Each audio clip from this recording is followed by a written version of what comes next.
Hello and welcome to the morning after show. My name is Joshua Armour. I'm joined by none other than Jared Block, my co-host. We are here to break down everything you need to know in the world of sports news-wise. Jared, you had a killer night last night, or you had a killer day yesterday, I guess. I mean, 2 1% nights. I don't think the members could ask for more. But how you doing, man? Doing great, dude. Thursdays are always a super grind. Uh, I don't even know how many things that I do during the day. I counted it was like 8 yesterday, like Yeah. separate shows, podcast articles, all that stuff. So it was a very profitable day for members if you played the NBA GPP content.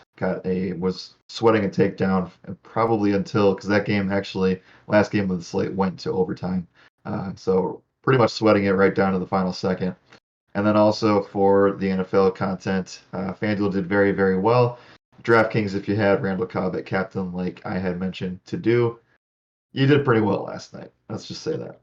Yeah, I you ended up sending me some content on my phone, and I was already playing. I was like, I'm gonna take the day off from DFS, gonna get in a DraftKings play on NBA because I think I'm gonna try to go for Iron Man this year. But outside of that, I wasn't gonna do anything else. I was just like, all right, gonna take the day off, no problem, easy peasy. And yeah, I'm happy you sent me some content for NFL because I ended up smashing. So it was an awesome day by you. And yeah, and we're excited to get into a Friday. Your Thursday must be my Fridays because Fridays are ridiculously busy. I mean, for the both of us, they're Yeah, ridiculously busy. yeah. But like today, we have this show. Not going to do the strong side stream today, but we have the NFL show. Then I have NBA podcast, and then we have some version of 30 to lock. And then after I get off of that, I have the UFC show that I need to pre-record for everyone because UFC starts early tomorrow. I have the UFC article, which I'll need to get done tonight.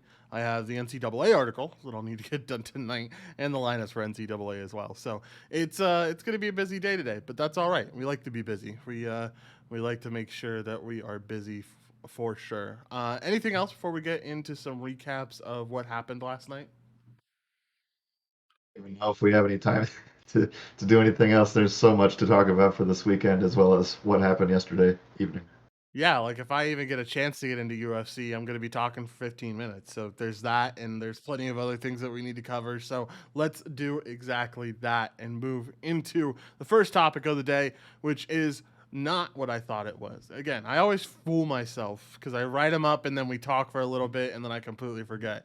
But it is full court press. Didn't get to watch too much NBA yesterday. Actually took a day off from the process and just relaxed a little bit because I definitely needed it after providing on Wednesday. So NBA wise, I'm about to go look at the scores myself. But anything that you have for me on the NBA scores? Yeah, sure. I mean, the main thing for DFS purposes was actually, well, there's a few things, but the first thing being the first game of the slate was pretty chalky in terms of the Wizards.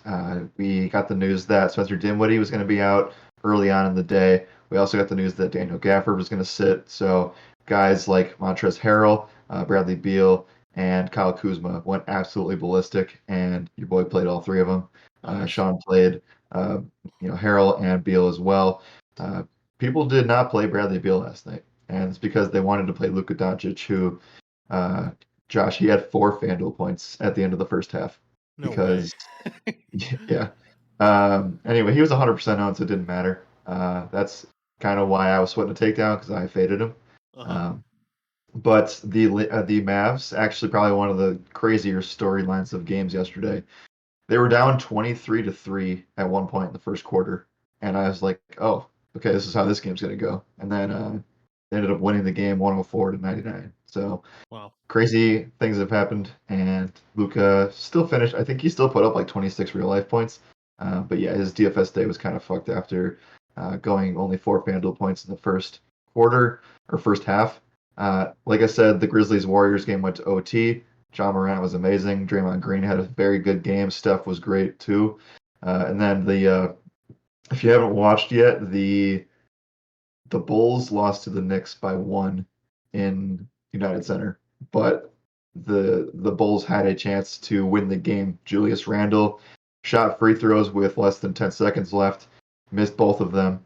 They were up by 1. Chicago had a chance to do it. They gave the ball to DeMar DeRozan, and he tried to hit an elbow shot and airballed, and the game was over. Oh no. That's tragic. Yeah, sad to see the undefeated Bulls go down, and now the Knicks and the Bulls, I think, are tied up top in the East. So definitely interesting. What blows my mind as I look at this Bulls box score is that there is not a single guy. No, well, there is plenty of guys, but like there's five guys in this lineup who played over 33 minutes last night. Caruso played 33, Levine played 35, DeMar played 35, Vooch played 36, and Lonzo Ball played 33.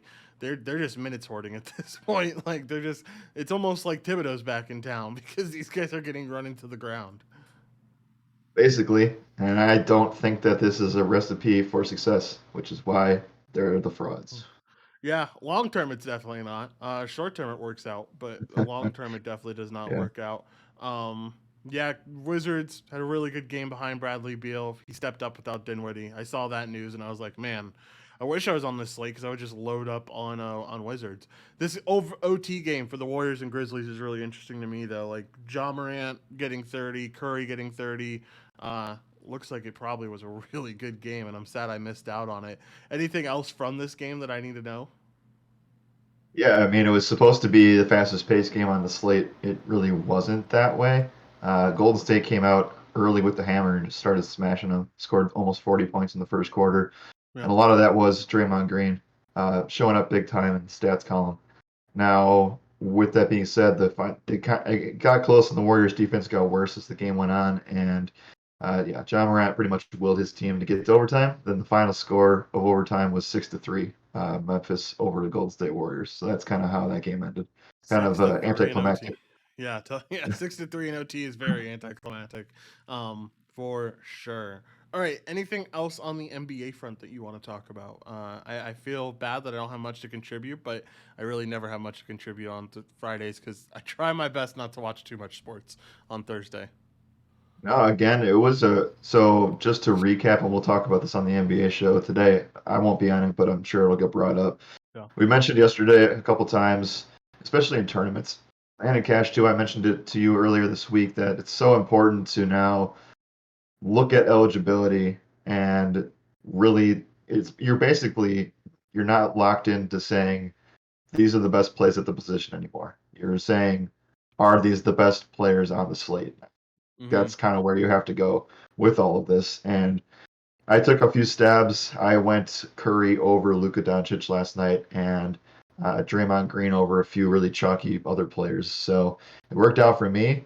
But again, you're kind of forcing yourself to really take another look at the players on the slate and not necessarily the positions anymore until this gets changed, if it does. Yeah, for sure. Biggie Delt says the Knicks and Bulls are tied for first. What year is it? Yeah, I can completely agree with that sentiment. Let me double check. I know they're up top, but I'm wondering if any other team is up top with them. For yes, there's a few teams up. Oh, wow, this is crazy. So the Knicks are first. The Hornets are tied for first at 4-1. The Bulls are tied at first for 4-1, and the Wizards are tied at first for 4-1. So, pretty bunched up group there because we're only 5 games in. But definitely interesting to see how those teams that are up top, because that's not the teams that I would have thought of. No, no, it never really is, right? Yeah. It's been we covered this a little bit on the Thursday podcast about how even the West is all sorts of fucked up too. The you weren't on the show yesterday. I know you didn't provide for Wednesday. Well, you did provide for Wednesday, but the fact that like the Cavs beat the Clippers and then the Suns' Mm-hmm. only win is against the Lakers, and the Lakers are 2-2, and just it's all weird right now. Yeah, it's a whole big old mess, but that's okay. It's fun to watch and it's a good time. Mill says definitely have to throw some DK mindset in now. Yeah, 100% you do. It completely changed how we play on FanDuel, which is it's fun, man. We like getting curveballs thrown at us, and we're going to be able to adapt more quickly than anyone else will be able to adapt in the industry. So, yeah, it seemed like NBA was good last night. Excited for NBA today. I've looked ahead to a few games, and I'm already getting excited about the slate ahead. So, anything that you want to comment about today's games, really quickly? Yeah, it's a smaller Friday slate than normal. Yeah. Usually we have these 10 plus game slates now. This one's 7, so I think that a lot of people you got the biggest thing for me on this slate's probably going to be a combination of two things. One, this Pacers Nets game, I'm sure is going to be something that people target heavily, and then you need to watch out for Porzingis news because that's going to affect all this entire slate again. Also, do we know if Joker's injury was long term or if it was just a 1 day thing? I don't know if it was a 1 day thing necessarily, but I know it's not long term either. I saw some update on it that it's like a very minuscule injury. It might keep Oh, him out for a here we little go. bit of time.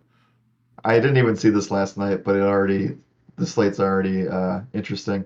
So obviously the Lakers are on the slate too. So Anthony Davis is probable, LeBron's questionable, and Rondo's also questionable. But the thing that's really going to change this slate already that it didn't even know happened, Malcolm Brogdon's already ruled out.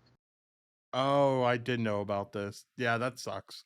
Well, I mean, it doesn't suck, but that does it does throw a wrench in a few plans. So, like, this Pacers team is going Yeah. to be really interesting to break down once we get there. All the Chris Duarte love is what I'm probably going to land on, but you'll just have to tune in to the NBA podcast to find out who we're going to land on from that game. All right, anything else NBA wise? If not, let's talk a little bit about the NFL. No, let's go ahead and let's do it. We actually Let's got some breaking news about some NFL, but it's not from Ooh. Thursday. So Okay, cool. Well, let's talk about Thursday first. And this segment was called "Jared is a Happy Camper" because I couldn't think of what else to call it. Couldn't think anything else to fill out the space. But Jared is a Happy Camper worked out well because your Packers ended up winning last night. They won a big game, and that's 7 straight for your Packers as well. Aaron Rodgers made sure that was known to the crowd as he held up the 7 to everyone. What do you think? Like, you got to be happy here. This is a big win for you guys. This is a big win against a really good team too. yeah, again, I came into the week thinking that this was going to be the best regular season game on paper, through 8 weeks so far. We've seen this in a few spots, whether it be Titans, Bills, Chiefs. Uh, I think Ravens, Chiefs was also hyped up this way, and this one definitely was, I think, the best one out of all of them in terms of all, every single other one blew out, and this one stayed relatively, actually very competitive all the way down to the final possession. I don't want to hear anybody say that, oh, just because DeAndre Hopkins left the game, that was the reason that the Cardinals lost, because that is far from the truth. And the fact that the Packers were able to put up 24 points on this defense without three of their top weapons is just, I still am pretty speechless. Because honestly, I thought it was an uphill battle. I told Sean on the podcast yesterday that we had a puncher's chance, around 25%, to win the game yesterday, and things had to go perfect, which they didn't. But they still, I think, I don't know. I just felt like everybody in the world was talking about the Cardinals and how they were going to steamroll the Packers yesterday. And Rodgers just showed again that you can't fade him in prime time. So Yeah. I don't know. I don't really have much to say other than they played extremely well with the people that they had. Look, it's so important when you're playing this team to try to contain Kyler Murray. And I think that's the number one takeaway that I have. Your defense did a great job at it. Almost similar to what I think the 49ers defense could have done against Murray and did for a majority of the game against Kyler. You guys just did a good job of containing him in all honesty, which is good to see. And like, it just shows how dynamic that offense is, that you can be without your top weapon in Devontae Adams and it just doesn't matter, and be without your second best wide receiver in Alan Lazard, and it doesn't matter. I mean, the names that I was seeing in there were I forget what the guy's name was. The guy that was the second option to Randall Cobb. What was his name? It was like Duego, or you might have to help Oh, me they out had a there. few. Yeah, yeah. No, they had a few guys that they called up from the practice squad yesterday. Uh, the guy that you're talking about is the tight end that came up from the practice squad. His name is Josiah DeGuara. Yeah. Uh, Jawan Winfrey came up from the practice squad. Malik Taylor, same thing. Equinemius St. Brown is like the team's wide receiver 6. He was like the X in their offense yesterday. Amari Rogers made his debut as well. Played very horribly. A Oh, lot of these guys, a lot of these Packers played really rough because they just don't have the chemistry that the starters do with Rodgers. And you saw it several times yesterday. And, who would have thought the guy that does have the connection scored 2 touchdowns yesterday? Imagine that. Yeah, I think that, Cobb being in there was super important. To have at least that one reliable piece that Rodgers had that chemistry with was super important. We also saw Aaron Jones just tear it up, man. Like, not only running wise, but also through the air. Like, he looked really good yesterday. I thought AJ Dillon looked amazing yesterday. Are we finally committing to, like, this is a 50-50 carry split between Dillon and Jones now? Uh, I am still on the fence because this is going to go both ways. Right, yesterday, I think the game plan was we're going to run two running backs and give them a lot of split looks. They put Aaron Jones out. Um, he was the team's leading receiver yesterday. He was out in the slot. He was out wide a lot when Dillon was in the backfield, and we saw that coming into this game just because they didn't have any receivers that he necessarily trusted or knew that he could rely on. So I think that yesterday was a complete separate scenario, and when these wide receivers come back, I do think it's going to be like a 60-40 split, and the main reason for that is the Packers are 7-1, and they're looking forward to keeping the team and the workload healthy. And so why give Aaron Jones 80% of the running back touches when you have a strong runner in AJ Dillon? And I know you didn't watch a lot of the game last night, but Dillon had a lot of really, really impressive big boy runs, getting the yard, the foot, the 2 yards that they needed. Very, very impressive performance after losing two fumbles last week. Yeah, definitely a good performance from him. Just a good performance from you guys overall. Like, it might have been rough, but sometimes rough gets the job done.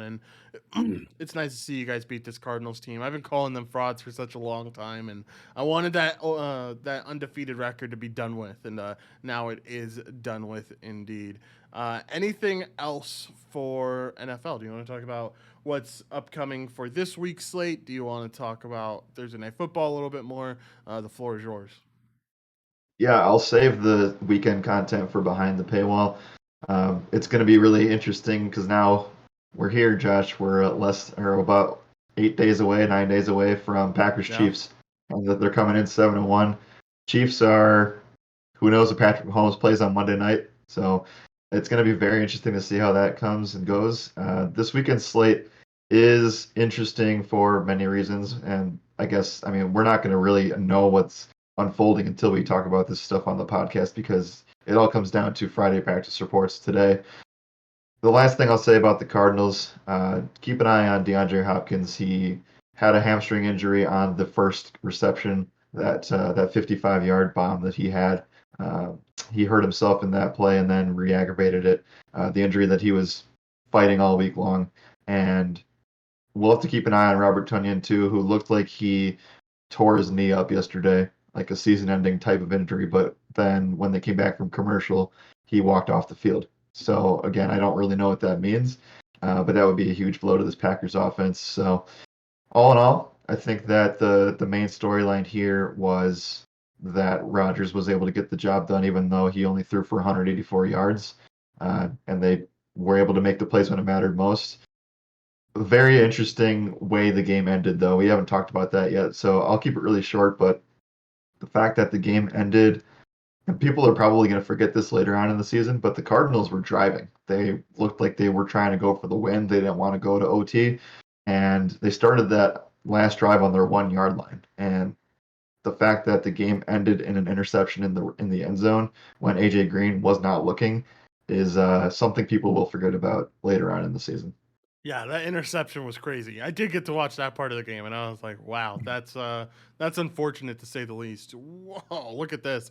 Joseph Yon subscribed to Tier One. Thank you very much. They've been subscribed for 5 months. Life of Goosty gifting a sub to Jerworm 8319. Thank you very much. And Goosty also extending his Tier One sub through December. So thank you all very much. We greatly appreciate it here. Yeah, that interception was insane, and I agree with you that it definitely looked like that Cardinals team wasn't trying to kick the field goal. They were trying to go for it all, and man, they had a couple deep passes where I was like, they could definitely get there. You guys might have left too I was much sweating. time on the clock, yeah. And the Yeah. fact that it was a crazy way to end the game, and definitely finished out what was a really good game to watch. All right, anything else for NFL? And if not, let's move on and talk about. I think we have baseball up next. Yeah, let's go ahead. Let's do it. Again, we're not going to be doing the NFL Strong Side stream today. on Friday, we're going to be doing the NFL podcast for members behind the paywall instead. Yep, for sure. All right, let's talk about around the rumor mill. It's not MLB. Again, get another one wrong. Well, maybe one day we'll get one right. I don't know how much around the rumor mill stuff we have to talk about, but have you seen any juicy stuff about NFL trades this week? It's all just rumors still. That's really Yeah. all it is. We do actually, there is something for Sunday to keep an eye on. It's, I think it's turning to the doubtful side of questionable for Dak Prescott on Sunday night, which is really unfortunate because I really wanted to see the Vikings versus the Cowboys at full strength. Uh, Dak, for those of you, we haven't talked about the Cowboys in a while because they had a bye week after that really awesome catch by CeeDee Lamb to end the game in overtime against the Patriots. Dak Prescott hurt himself celebrating, running down the field to go hug CeeDee Lamb. So that calf injury has been a thing that he's dealt with for the past 10 days plus, and now Cooper Rush is trending on Twitter. You love to see it. Well, no, you don't love to see that he's injured. You do love to see that Cooper Rush is trending on Twitter. I think that's always fun. Yeah, he had some type of quote. Hold on, let me find it here because our AP put it in. It wasn't our AP actually. It was another AP for another show. Um, Cowboys Dak Prescott wants to play versus the Vikings, but says it's not fully my decision. So maybe ownership, maybe Jerry's playing a little bit into the conversation. Maybe head coaching is playing a little bit into the conversation. But it's going to be interesting to see what happens with Dak and to see if he can play because, I mean, he's such an important part of this offense. But, I mean, now that you have Zeke and you have Tony Pollard, you probably just have like 30 plus rushing attempts on the day, and you could probably still beat this Vikings team. Yeah, yeah, I agree. I think they'll go run heavy here if they do that, and man, that sucks. I just it's it's unfortunate. Also, we got the news that Miles Sanders is heading to the IR as of 5 minutes ago. Oh, Kenneth Gainwell time, baby. Let's go. All the Kenneth Gainwell. By the way, thank you, Goosteen. Another gifted sub. We greatly appreciate it. Corey Davis out this Sunday. Anything on that except for the fact that he just now probably ruined my lineup for Survival of the Sharpest? Oh, that's funny. I forgot that happened. Yeah. Uh, Go Bengals. Yeah, go Bengals indeed. Yeah, why? Like there was nothing even there when we talked about it on Wednesday. Like I don't even think he had a bad practice report on Wednesday. I think he was just good to go. And yeah, I'll have to decide on a replacement player, but I have no clue who I'll be deciding on in that range. All right, anything else for around the rumor mill? If not, then we will move on and talk about some MLB. Yeah, I just saw something, and I am not going to be a happy camper if this happens. So it sounds like, and it's not any. I don't have definite news on this, but in the press conference yesterday, LaFleur sounded like he was very deflated when talking about Robert Tunyon, and Oh apparently no! Tunyon left the plane with crutches. Oh So no! obviously not good. And I just saw somebody say that the Packers should call for Evan Ingram.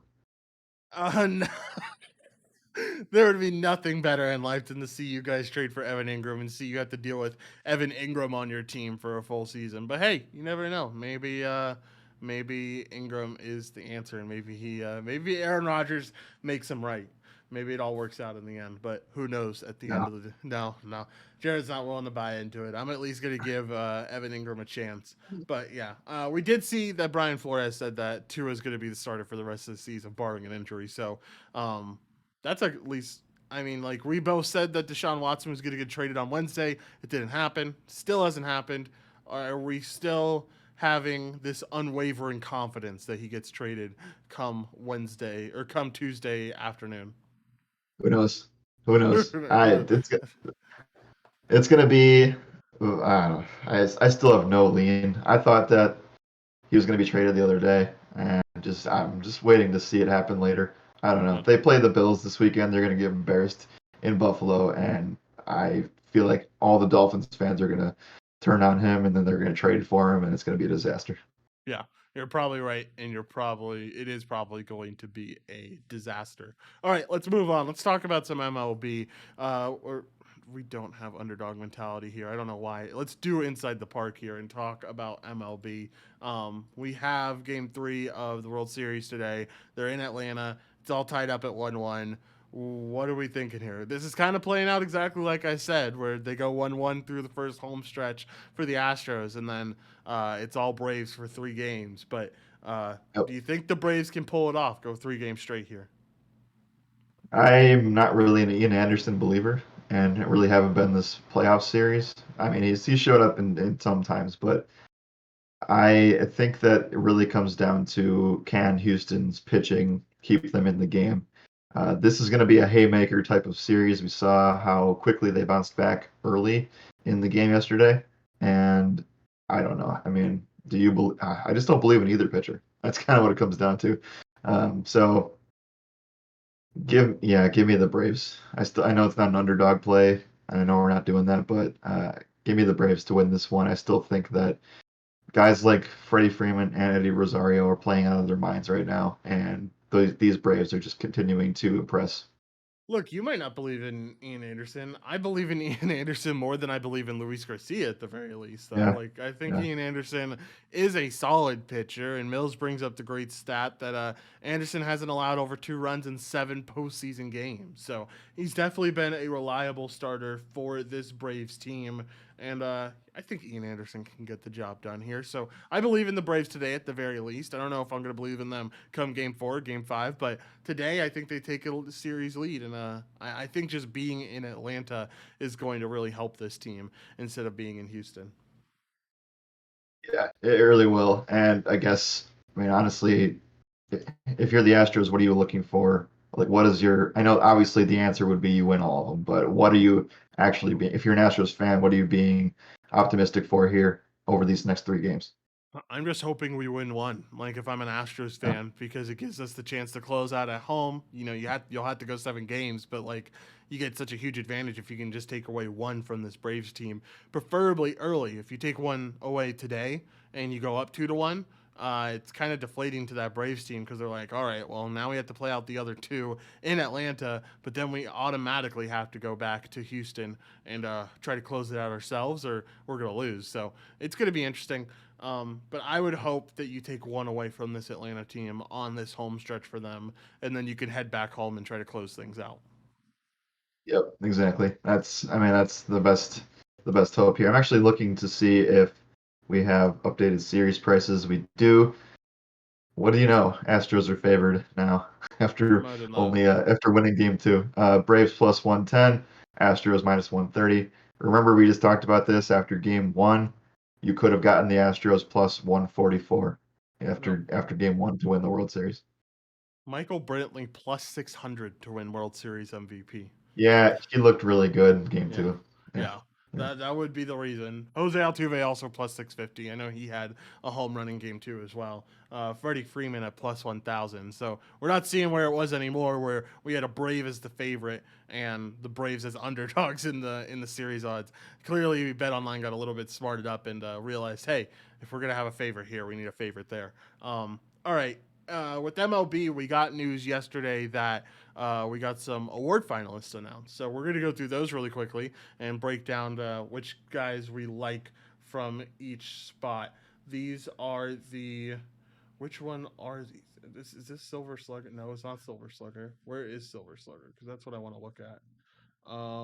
Well, first of all, let's do Players' Choice Awards winners because you have for Player of the Year and AL Outstanding Player Shohei Ohtani, makes perfect sense, completely get behind it. Marvin Miller Man of the Year Award, Marcus Simeon can get behind it.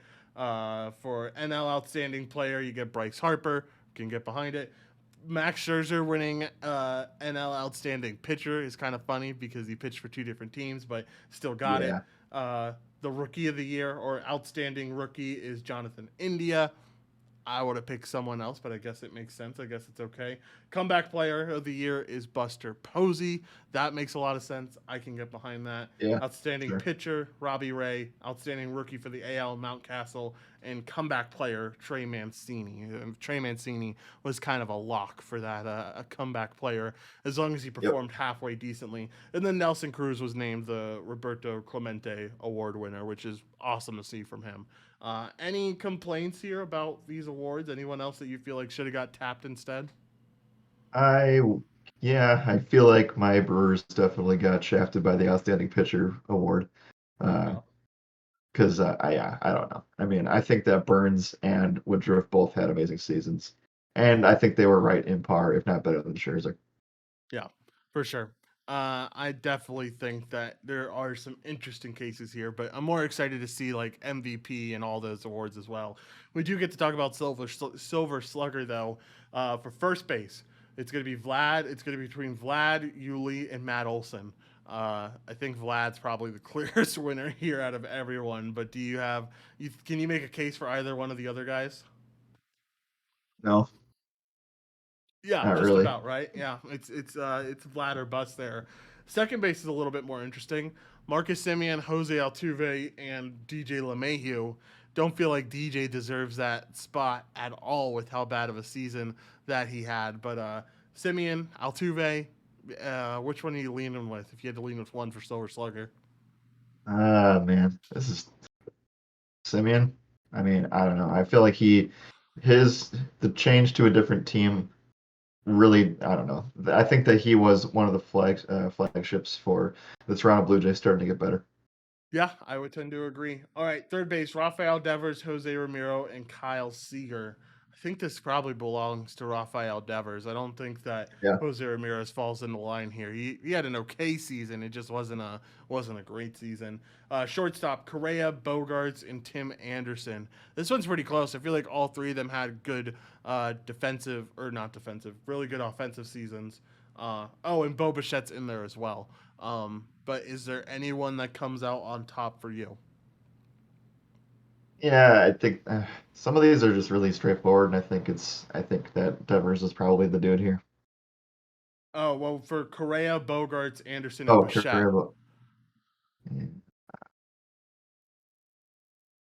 This one's Correa close, didn't. I man. mean, Like, I agree with you that a lot of these other ones are kind of like, come on. Like, there's obviously it's that guy, but like Correa, Bogarts, Anderson, and Bichette is really tough. I feel like all four of them could win at the end of the day. yeah, I probably would side with Bogarts, but Anderson makes a good case. Correa just wasn't healthy for most of the year. Yeah, that's a good point. Without Correa being healthy, like how much can you consider him? Bogarts had a good year. Anderson had a good year. Bo Bichette had a good year. So like all four of them had great seasons. It's sad that only one of these guys are going to end up winning Silver Slugger for the AL. For the outfield, there's a lot of names here, but we'll go through them all. Cedric Mullins, Teoscar Hernandez, Aaron Judge, Kyle Tucker, Mitch Haniger, Lourdes Gurriel, Hunter Renfro, and Randy Arozarena. If I had to land on one guy, it would probably be Aaron Judge, but that's because I got the Yankee cap on and everything. So if you have a non-biased take here, maybe you can give us someone else. I feel like, I mean, Tucker doesn't necessarily stand out.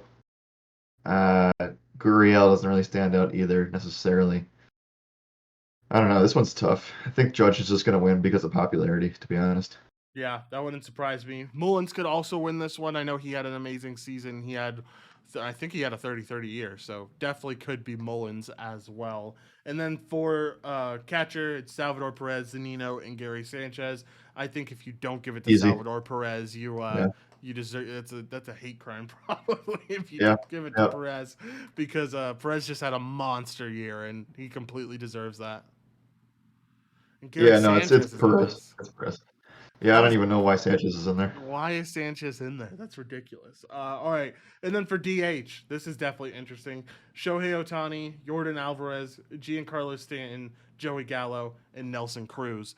Shohei probably ends up winning this one, but like Yeah. I mean like that's still a pretty incredible group as well.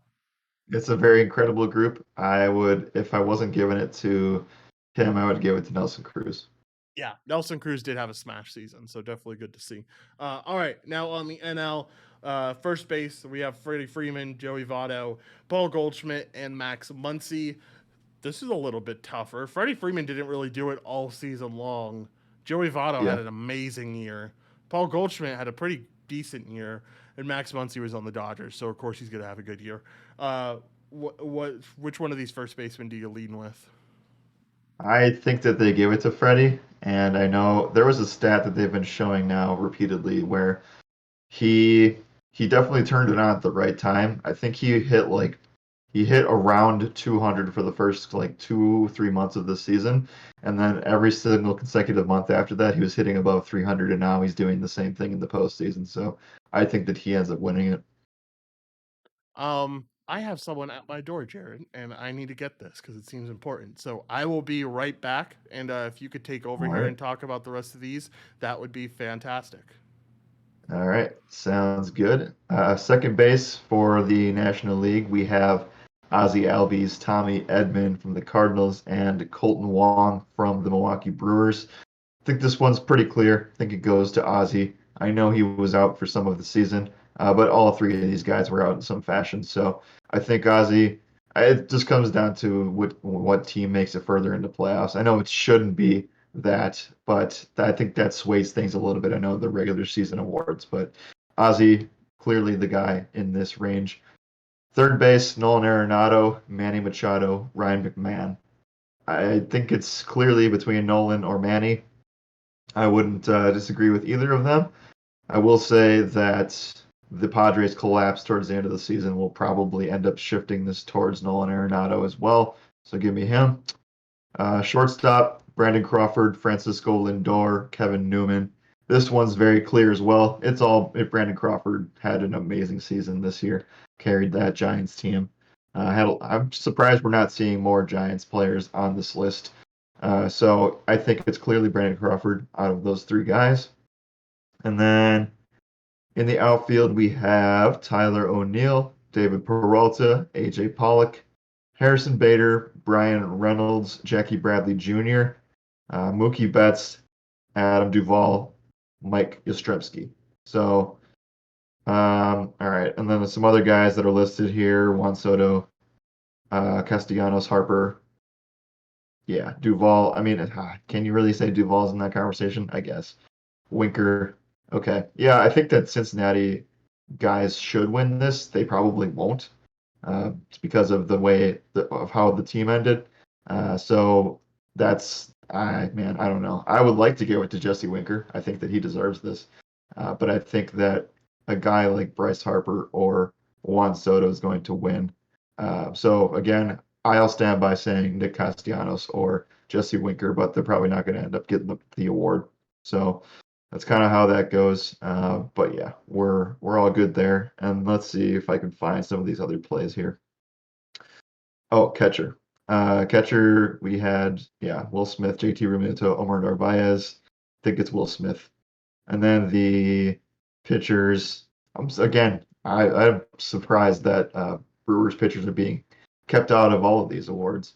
You have Erman Marquez, Max Fried, Jacob DeGrom.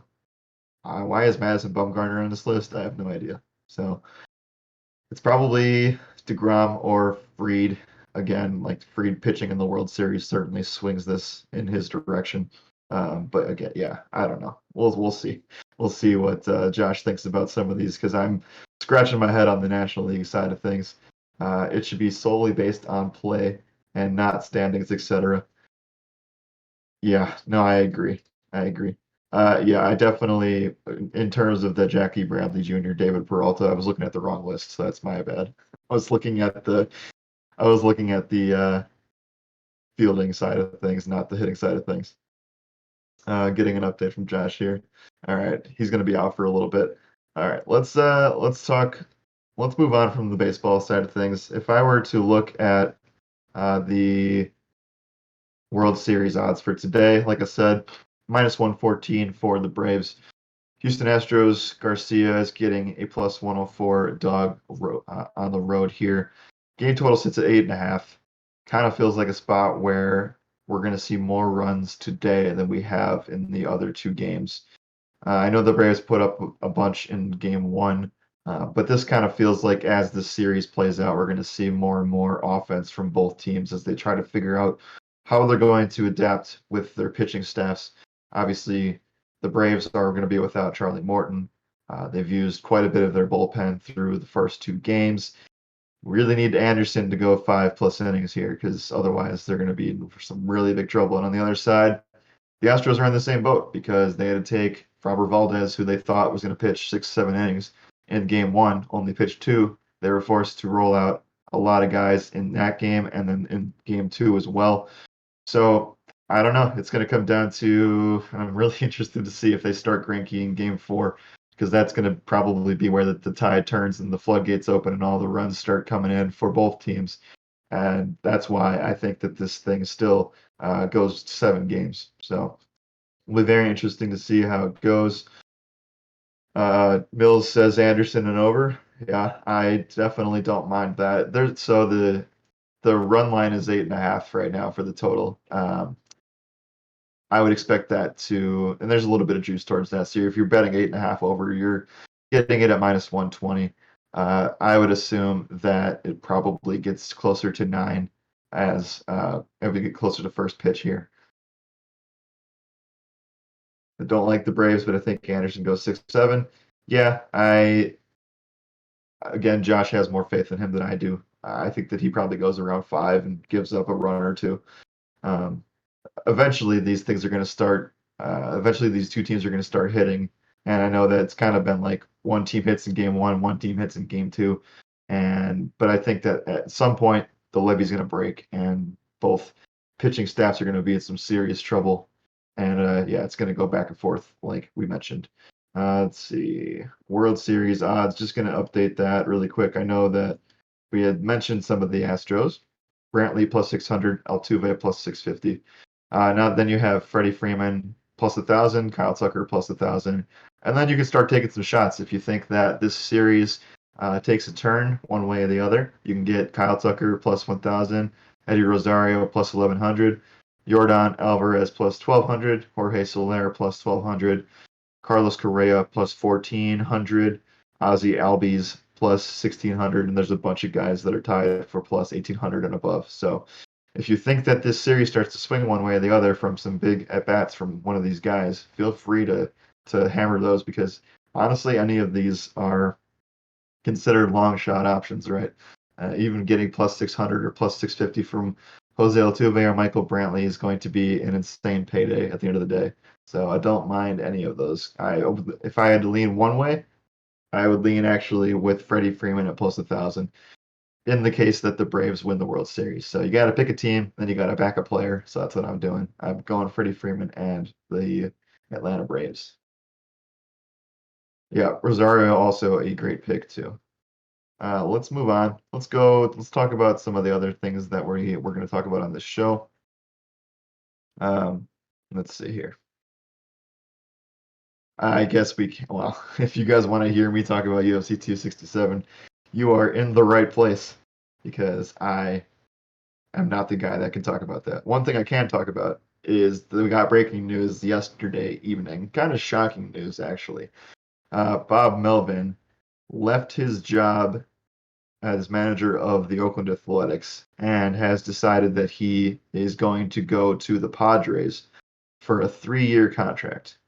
For those of you who weren't watching this show a couple of months ago, we were talking about the implosion of the San Diego Padres and the disaster that was. They immediately fired several people on staff in the front office, and it feels like they're trying to go with a new approach here, but I really don't know how I feel about this move. I feel like he's leaving a very solid team to joining a really questionable future for the San Diego Padres squad. Now, are they talented? Yeah, sure.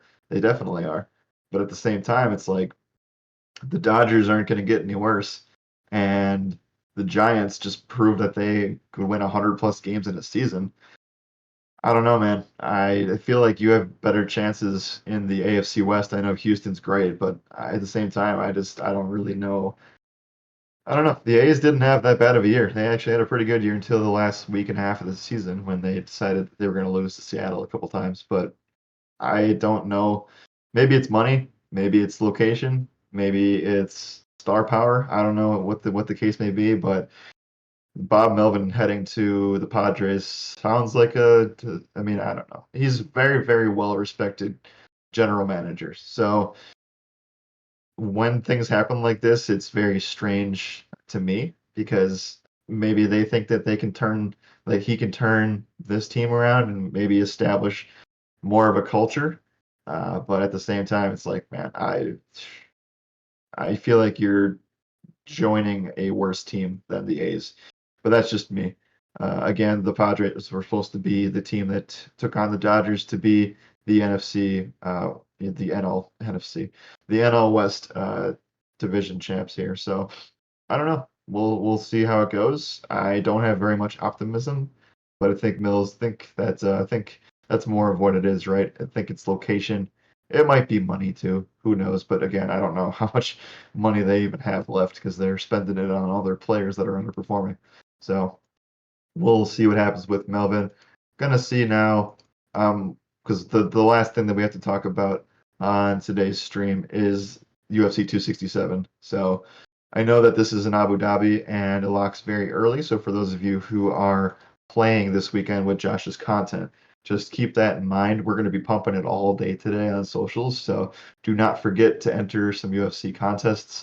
It will lock earlier than college football. I'm actually pulling up the lock time right now, and UFC contests for Saturday lock at 10:30 a.m. Eastern time. So for you guys on the West Coast, that's early. That's 7:30 in the morning. So 9:30 Central Time is extremely early, but that's when the prelims start for UFC 267. Make sure that you set your alarms early. Keep an eye on it. Kind of similar to the London games for NFL, right? So uh, wake up, set your lineups, go back to bed. I think Josh is planning on having all content posted for UFC before he goes to bed tonight. So that's probably the game plan. And then we have some interesting college football slates as well. Um, we talked about this earlier in the week when we were recapping the previous weekend in college football. This weekend, the major headline game is none other than Michigan versus Michigan State. This game is on the Michigan State campus. Michigan ranks number 6 in the country. Michigan State ranks number 8. They are both undefeated at 7-0. Michigan's running back tandem, man, it's impressive to watch. So I want you guys to give me your final predictions for Michigan versus Michigan State on Saturday morning, and I will pull up the BetOnline odds for that game while I wait for those comments to come in.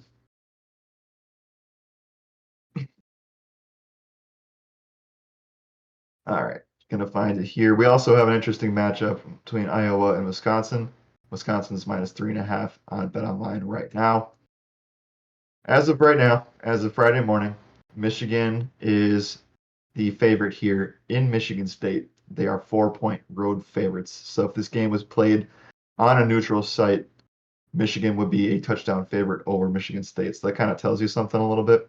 I do believe Michigan is the better team, although it's extremely tough to play in the Michigan State environment. It's like I don't know, it's a thing that happens every year. So we'll see how it goes. Personally, I lean with Michigan. I think that their defense combined with their running back tandem is very impressive, and I just don't think that Michigan State's going to be able to keep up on the defensive side of things. So will be very interesting to see how that one plays out. We also have a few others that are going to be close games. You have pull up everything so I can give you guys exactly what's going on. Like I said, Iowa, Wisconsin's a good game. Iowa State, West Virginia is solid. Oklahoma, Texas Tech will be very fun to watch. Georgia, number 1 seed, taking on Florida in the swamp. That'll be it's a tough place to play. I think Georgia obviously comes out on top there, but crazy things can always happen. And if there was one spot where Georgia could falter, it could be in this environment down in Florida. So I know that I'm actually looking for the odds for this game too. Yeah. So I mean, obviously Georgia is the clear favorite here, almost 2 touchdowns. So it'll be very interesting to see if they can keep it close.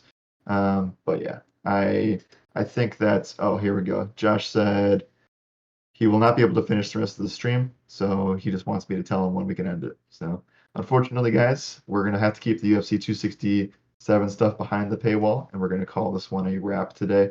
I could go on and on about NFL news, but honestly, I'd rather save it behind the paywall for the NFL members. We're going to be doing a podcast at some point today, but it sounds like something has gone on. Hopefully, everything's okay with Josh, and we're going to end the stream there So with that being said, I'm going to sign off and we're going to get this thing wrapped up and I'm going to check on what's going on. So appreciate you guys still hanging out for as long as you have. And as always, good morning and good still.